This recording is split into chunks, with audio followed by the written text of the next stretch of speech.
He got a phone in an emergency situation. You understand? But it ain't going to be just leisurely. You just looking through your phone. There was a Seinfeld about this issue. She can't get on your Safari? Nah. What if she got to Google something, Stephen A? Go ahead. You know, don't you have a phone? That's what you have a phone. That's right. Stephen A will go right to the store and buy another one. All right, Jason Garrett is in his last year of his deal as Cowboys head coach, and he's been tight-lipped about any extension. The Cowboys are 3-0 and lead the NFC East. It's all focused now. How much credit do you give Jason Garrett for Cowboys' hot start, Max? 0. Oh. Nothing. Okay. Change The defense. your name? Huh? You changed your name? What'd you know? I thought she said Max. I did. I'm used to that You around really here. Don't made worry that, about huh? it. No, I didn't. He was just feeling like real guilty. Like, yeah. I swear I didn't hear. I just went. 0. He's feeling a little nervous. This answer 0. The defense, we know what they were from last year. Offensively, Kellen Moore is doing his thing. He's changed from what Scott Linehan was doing. And the discussion. Jason Garrett is a cheerleader. He's a glorified dude on behalf of Jerry Jones, who Jerry Jones is trying to decide whether or not I should give you a contract extension or not. Please. He's kept the ship pretty steady most often. He deserves some credit for that. But Garrett has an overly conservative offensive philosophy. You see that especially.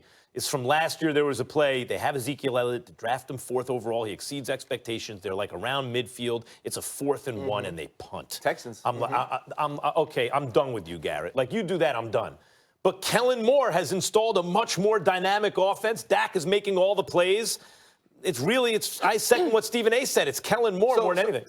I said this morning in talking about Jason Garrett. When you have a large sample size of a guy and then something immediately changes, you never give him the credit because you say, okay, it has to be the change that they're made. You can look at LSU right now and what they're doing offensively. You bring in Joe Brady, and he's getting the credit over Coach Orgeron. I'll say this. If you're Jason Garrett, you have to be on board with the move from Scott Linehan to Kellen Moore, and being on board with that move and now saying, you know what, I also believe in Dak in a way where I'm going to allow Kellen to call plays that push the ball down the field. We look at Freddie Kitchens and we look at the situation in Cleveland and we want to give him some blame when Todd Monken is now the new offensive coordinator. But nobody's speaking of Todd Monken. It's Freddie Kitchens, Freddie Kitchens, Freddie Kitchens. You convinced me about Monken right away. So we can't have it both ways and say, okay, Jason Garrett doesn't have anything to do with this. In looking at what Jerry Jones is saying, I won't speak about Jason Garrett's contract, I think it's because he has a certain level of success in mind that they have to reach in order for him to be the coach. How many coaches would be doing a much worse job with this Cowboys roster right now? I don't know if any. I don't know of any competent coach who would be, but I think that we can say Jason Garrett's a mostly competent coach. I think that does speak to his experience, his understanding about what he knows and doesn't know, and also the way that he's able, because what he has done is seem to rise up in important moments of his career, not necessarily the organization or the team. In the sense of 2014, he needed to come through with a great year, and he did that.